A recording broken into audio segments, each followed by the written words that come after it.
Hello there, this is Project Justice. I am Mutaba Umaran. Welcome. Nigeria has formulated a national policy on justice. The policy is a crystallization of memoranda submitted by various justice sector stakeholders on how to address the failures and inadequacies of Nigeria's justice administration system through increased collaboration among the different structures, agencies, and actors.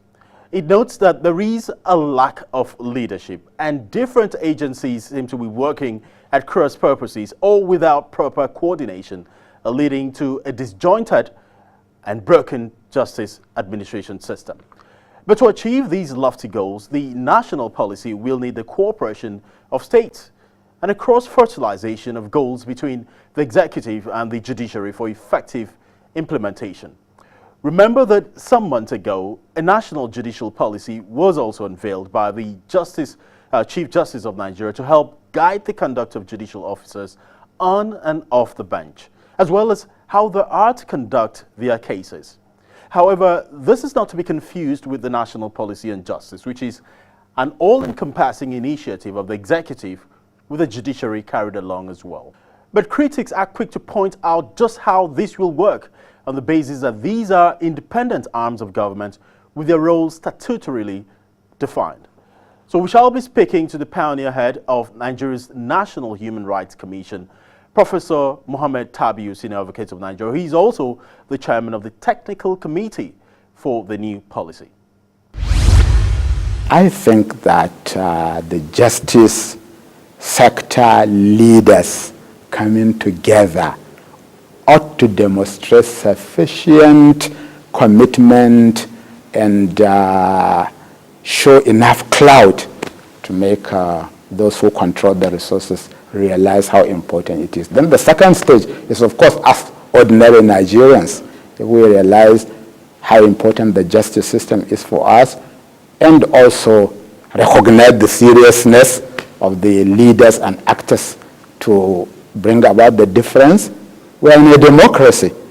So we should also contribute to see that sufficient attention is paid.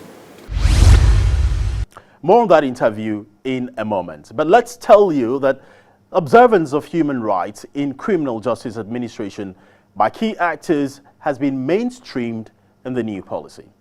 Now, talking about human rights, last week, Nigeria's acting president, Yemi Osinbajo, inaugurated a judicial commission of inquiry to investigate human rights abuses widely reported against Nigerian armed forces. This follows several damning reports against military and security agencies, foremost of which were those published by Amnesty International Nigeria. Now, the Nigerian military had responded by setting up its own committee to investigate the claims and 2 months ago cleared itself of the allegations. The outcome was not satisfactory enough to human rights bodies, as the committee was perceived not to be truly an independent one. And so the pressure from international human rights groups continued to mount. Well, here is Acting President Yemi Osinbajo at the Commission's inauguration. There have been a series of allegations leveled against security forces by some local and international commentators. It's our belief that if left unaddressed, these allegations are capable of undermining the good work and efforts of the men and women of the armed forces, who have largely conducted themselves in a disciplined and professional manner. Failure to examine some of these allegations will also leave those who may have been victims of such abuses without any recourse to justice. And now to our featured interview on the national policy on justice adopted last week by justice stakeholders. I sat down with Professor Mohammed Tabiu and I began by asking him what difference this new policy will make. If you ask me, I would say it's an important turning point. It was not like this before. Everybody was working on their own, or some not working at all. But this self-realization of their capacity to serve Nigeria better when they work together, I think that is the most important development worth noting. What kind of commitment do you expect to get or do you hope to get, especially from other stakeholders, Yes. from within the states, the component Yes. of the country? Yeah, first of all, to agree on a common vision, a goal that justice needs to be delivered to Nigerians in a way that is efficient, that is equitable, that is accessible to the ordinary people. That kind of, way of thinking and that kind of vision is the starting point. You've talked about the Administration of Criminal Justice Act 2015. A lot of people might feel, shouldn't it have been better pursuing and encouraging other states to adopt that act, being a federal legislation? That way, you could get a greater consensus being a legislation than go by way of policy, which really doesn't have any binding or coercive powers on the states in terms of implementation. As far as the need for that piece of legislation to be adopted all over the country, that is a very valid point. However, the Nigerian justice system does not start and end with criminal justice. The justice system is something that affects every aspect of life. So what this policy has done is to encourage and recommend the adoption of appropriate legislative frameworks that will work at the federal level, at the state level, in the case of criminal justice being that act.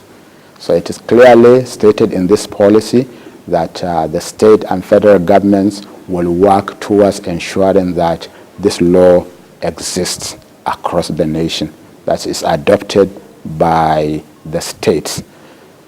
Next is its implementation, so there are strategies also in that document to ensure its implementation. But then the policy, a justice policy, if it is to be a national justice policy, if it is to be a blueprint for the transformation of our justice system, it has also to take into account a large number of other areas. If you look at the document, you will see that aside from speeding up the justice process and ensuring that it works fairly, which matters very much with criminal justice administration, it also touches on a number of other areas. For instance, ensuring the protection of human rights in accordance with the fundamental human rights given in our Constitution. There was a review of what impedes the full enjoyment of human rights in Nigeria, including the weakness of the institutions, the lack of respect for court decisions, the lack of resources even to promote human rights. So it was discovered that, for instance, the National Human Rights Commission has a very sound national action plan, which has been deposited with the United Nations. But that plan is yet to be implemented, so let it be implemented. Now, I looked at the introduction of the policy itself, the general introduction. I see what you've said, that the unrealistic assumption of autonomy and detachment of one institution from the other, one process from the other, and at a broader level, one institution's reform vision from the reform vision of the other. That if it exists in the first instance. A lot of people would also say, yes, trying to get a consensus of institutions and have a common purpose of working, does it not detract from the statutory autonomy that some of these institutions have in their operations? I think that's, if anybody makes that observation, I would say that in theoretical terms, it is a valid observation. For fairness and equity, you need some level of autonomy, you need some level of independence. For instance, for us who have worked in the Ministry of Justice, one of the most frustrating things, is the fact of the way in which the Ministry of Justice, which does the prosecution, communicates and relates with the police or any other law enforcement agency that does the investigation. At the end of the investigation, if it is a serious matter, it's taken to the Ministry of Justice. And because at the beginning, there was no interaction between the two, so you realize that the years that have been spent in the investigation were useless because they were not addressing what you want for you to secure successful prosecution and conviction. So you then don't have even a forum, you know. In practice, we don't even have a forum where the state counsel and the police investigators will interact and understand each other. So it is the kind of bureaucracy where you will then write back to the police and send back the file and say, I need this, I need this, I need this. Depends on how they interpret. How is that apparent lapse affected even prosecution itself of major criminal cases in Nigeria? Where there's this seeming lack of connection and interface between what the police is doing and what the Office of the Well, don't we see the result every day? Failed prosecutions, whereby, you know, I mean, I'm not saying it is the only factor, but it is a major factor. The other negative impact it has, you know, is the length of time. Take, for example, what we're talking about now, when the suspect is in prison custody. So all this bureaucracy and delay will be taking place while some other person, one of the citizens of Nigeria, whose freedom is guaranteed by the Constitution, is languishing in a prison where, in fact, there is no provision for him. Because, you know, a prison is for convicts.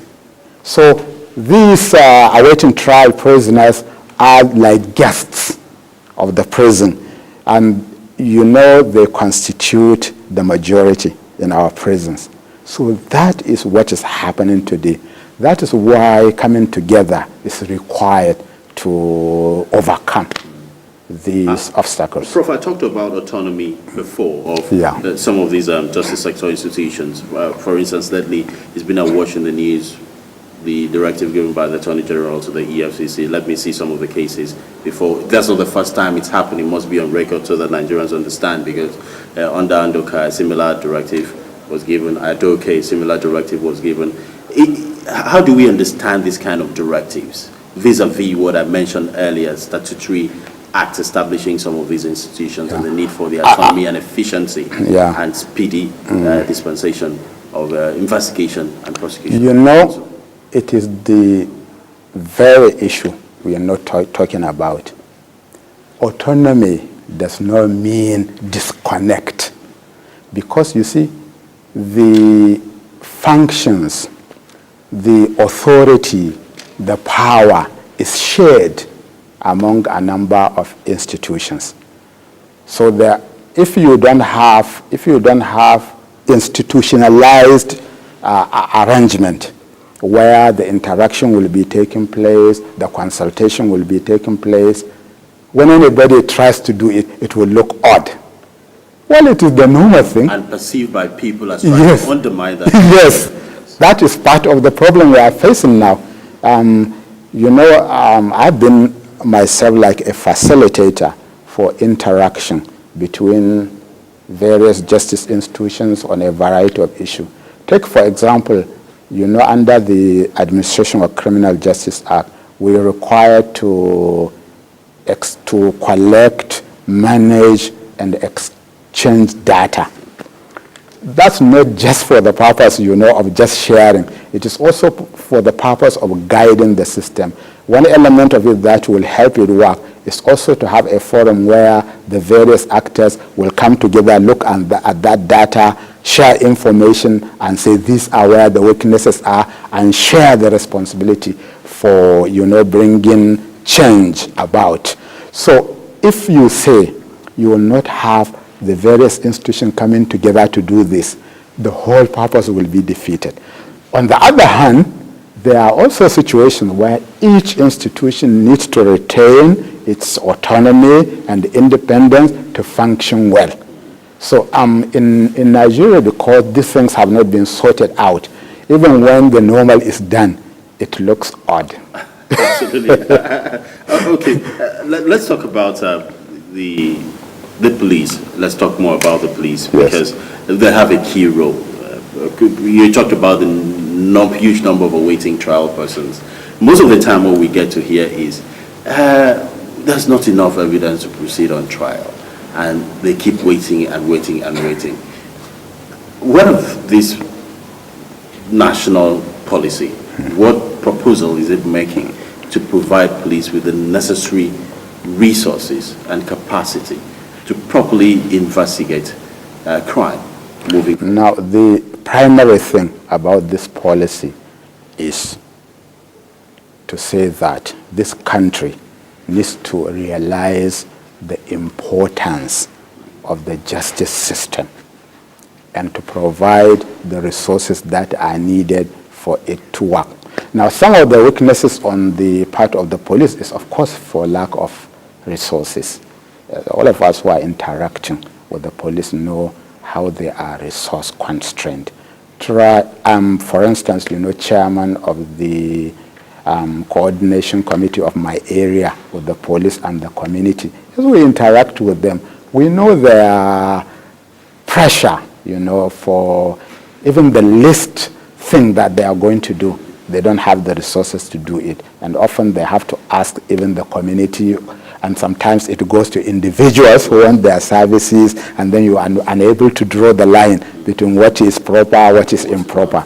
So that constraint of resources, once it is realized that the working of the justice system is for the greater development of the Nigerian economy and resources which security is necessary for to develop, then I think they should provide the resources. But you also remember that the world has moved ahead of us in these matters. For instance, issues of technology, which all over the world police need. They need the forensics support to be able to investigate, to be able to present evidence, to be able to achieve successful prosecution and conviction. They are constrained in that area. The facilities are not there. Even simple things like, if you are investigation, you need to move around from here to there. Do the police have the resources to do that? We hear people who even make complaint to the police, and the police say, we need to fill our car, or you need to go buy a paper and a pen to begin to write your complaint. So I think a starting point is to say that in spite of all other things, we must be able to prioritize the justice system sufficiently to move some resources in that direction in order to make it work. My next question will be, how do we get those resources channeled? I think that the justice sector leaders coming together ought to demonstrate sufficient commitment and show enough clout to make those who control the resources realize how important it is. Then the second stage is, of course, us ordinary Nigerians. If we realize how important the justice system is for us, and also recognize the seriousness of the leaders and actors to bring about the difference, we are in a democracy. So we should also contribute to see that sufficient attention is paid to the Finally, justice let's system. talk about the judiciary. What role do they have in this national justice sector document? The role of the judiciary is central. Almost everybody's perception of what the justice system is worth is in terms of what happens in the courts. So if people can go to the court, they can get justice, their cases can be disposed of quickly, and they will get results that are fair in their view. People will begin to say, oh, we have a justice system that is working. If that doesn't happen in the courts, which is the case in the majority of our courts nowadays, people will form their view of the quality of the justice system entirely based on that.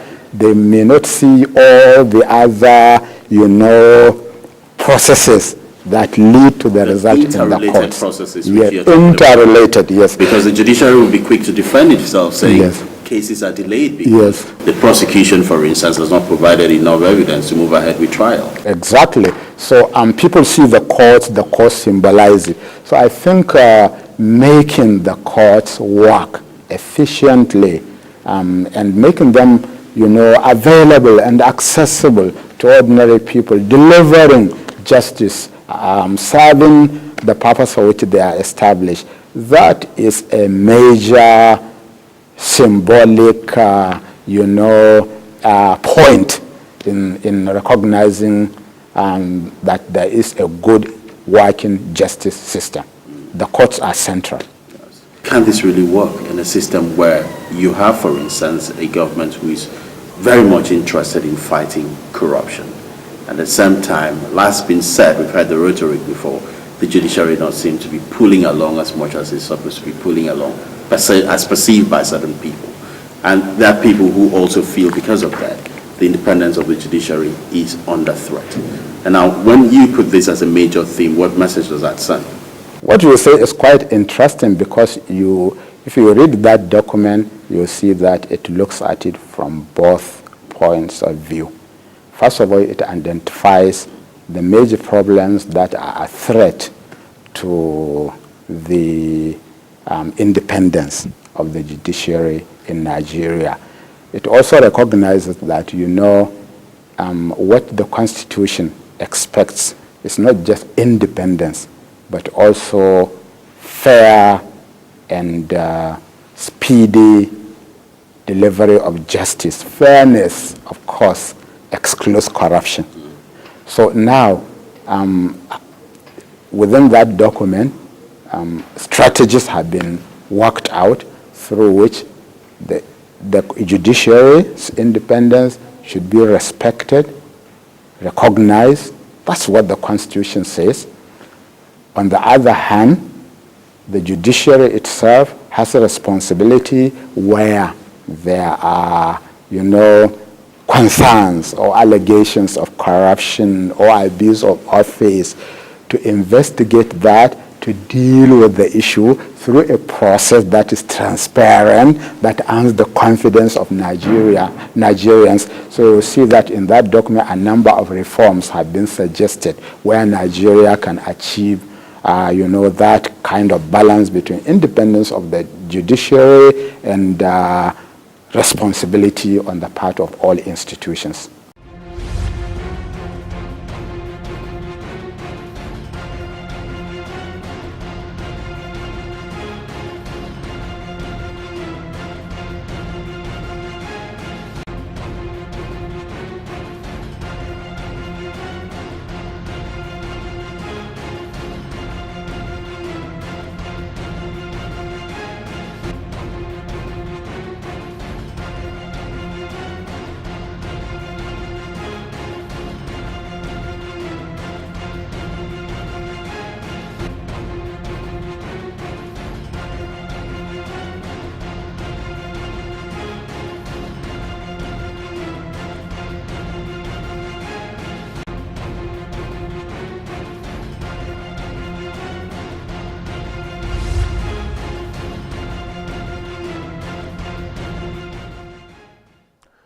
Well, that's Project Justice this week. Do remember to follow us.